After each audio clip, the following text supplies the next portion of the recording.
Force of Negation is a staple of Merfolk decks, yet some targets for Force of Negation are better than others, so let's learn what those targets are. Let's start this conversation off by talking about the best targets for the Murktide matchup. In my opinion, there are only two good guaranteed targets. The first is Expressive Iteration. Expressive Iteration provides so much gas every single time. It is a card that doesn't at first seem worthy of using a Force of Negation, but countering an Expressive Iteration can completely change how the game performs to your advantage. It might seem like an aggressive move, but in most circumstances, it is the right move.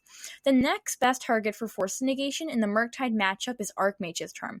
The most relevant mode is when they draw 2. This is a good target, but you might not get the opportunity to counter an Archmage's Charm. This is because most of the time, your opponent will hold up 3 mana for their Archmage's Charm to keep it up as a counterspell. Then if you will play nothing too relevant, they will use the charm on your end step drawing 2, and occasionally they will take an Ether Vial of yours or a Tide Shaper. Yet if they play Archmage's Charm on your end step, you can't use Force Negation's alternative casting cost, so this interaction doesn't pop up too much.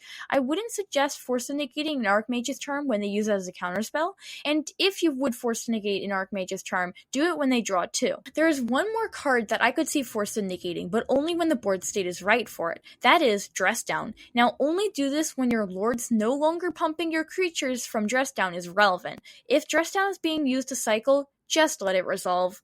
The other targets are not good in the Murktide matchup. You don't want to Force Negate a Lightning Bolt or Consider, at least in most cases. So this is a matchup where you want to side out Force Negation. Now, the next deck to talk about is 4/5 color Elementals. There are really only 3 good targets for Force Negation, and those targets are not even the best. 2 of those targets for Force Negation are Renin 6 and Teferi Time Raveler. These are great value cards, which are not that important as long as you can deal with them quickly. Yet if you are behind, Force Negation is important to interact with those Planeswalkers. Now, Force Negation can also deal with an Expressive Iteration, which I just talked about, and in the right scenario, you can justify using it for Latimeri's Call. Yet for the rest of the targets versus 4/5 color Elementals, just don't use Force Negation since they're not too great. So I would just trim 2 Force Negations when sideboarding in that matchup. So let's get into Hammer Time. So there are only 2 good main targets, Sigarda's Aid and Colossus Hammer. Always Force Negate Sigarda's Aid on turn 1 from your Hammer Time opponent, and if they cast Colossus Hammer, that is another good Force Negation target. So those are the 2 main targets, and in general, I would save your Force Negations for those cards. So Force Negation serves a very simple purpose versus Burn. All you need to do is use it against a burn spell, preferably Boros Charm, Searing Blaze, or even Lightning Helix. Yet you really can't go wrong with what you counter as long as you use it. Now for the Death Shadow matchup, it is important you completely side out Force Negation, since almost all of the targets for Force Negation are not good. To have an extra counterspell, we bring in some Spell Pierces. Yet if this is game 1, I would suggest you wait for an Expressive Iteration, and for the rest of the targets, you have to judge how important they are pending both players' board state. When it comes to the Amulet Titan matchup, Summoner's Pact and Amulet of Vigor are your best targets for Force Negation. Summoner's Pact can win games, and Force Negating it feels good. Amulet of Vigor speeds up the Titan player, and Force Negating an Amulet can give you enough time to win. Yet the best card in the matchup is Subtlety. So for Yawgmoth combo, there are 2 good targets, and only 2 targets. Unless you count this one deck that ran a single Thoughtseize, other than that, there are 2 targets, Eldritch Evolution and Chord of Calling. These are worth Force Negating only when they can tutor for Yawgmoth, yet in most other cases, they are not worth the Force Negation.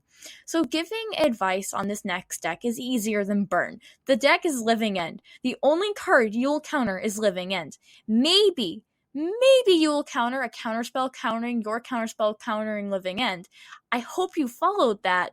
Just counter Living End. That's it. The same goes for Crashing Footfalls. Just save Force Negation for Crashing Footfalls, and I promise you it'll work out well.